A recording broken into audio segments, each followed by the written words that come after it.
There aren't many worse things than being in school, but being in school on a Saturday is one of them.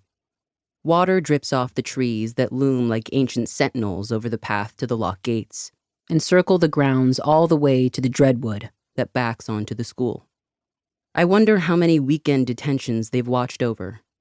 How many groups of irritated kids scuffing up the gravel lane, wishing they were somewhere else.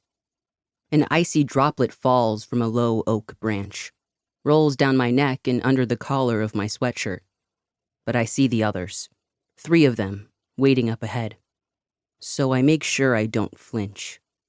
When I reach the gates, I keep my head down so I won't make eye contact. I'd honestly rather be dead than here right now, Hallie says. I know it's her without looking up because it's the kind of stupid thing she'd say. Really? Someone snorts. It's Gus, the kid who seems to live his life by a different set of rules from everyone else. I have no idea what they are. He's unpredictable as a dog in a field of squirrels. Like walking chaos. This is a seriously grim way to spend a Saturday, but I'm not sure it's as bad as death. Of course it isn't. The other girl snaps. Naira. Uptight overachiever, 100% perfect. On the surface. Spends a lot of her time using her brilliance to make other people feel worthless. And let me make it clear right now that none of you are to talk to me for the duration of this consequence. I don't want anything to do with any of you losers. Gus laughs. If we're losers, Naira, Hallie says, then welcome to the club. Club loser, Gus whoops, jumping up and grabbing a tree branch, sending a shower of water drops over everyone else. He swings there for a few seconds, as Naira shrieks and Hallie swears, both of them swiping at the droplets like they're being stung by wasps. I let the water roll down my face, enjoying the thought that it's been on an epic journey, falling from the clouds high above, then trickling through the tree, and finally, landing on me. I look up at Gus. We should make a badge, guys, he shouts. I'll use my best pens to draw a logo, and we simply must have a motto. He puts on a fake snooty voice for the last part. Have some respect for the tree, lame brain, Hallie says. It's like 1,000,000 years old. If you break that branch, I'll break your arm.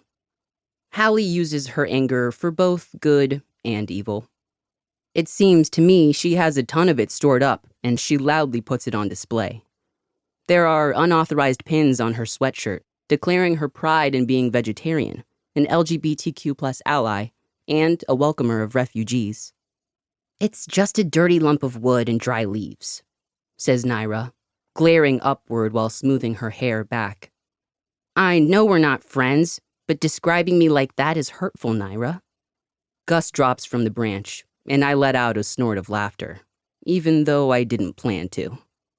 So he is listening, Hallie says, hands on her hips like she's just won a game. Gus's eyes open wide, and he clutches Hallie's arm. Wait, do trees have ears? She meant loner boy over there.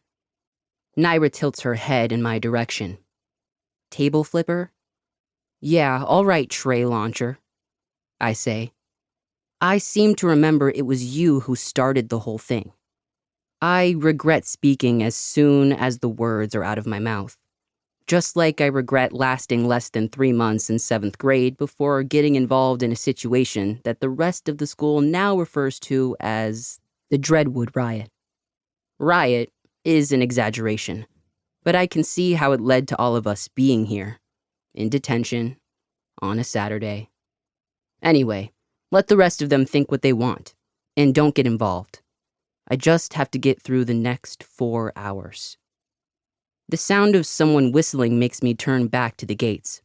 The school groundskeeper is walking slowly toward us, keys dangling.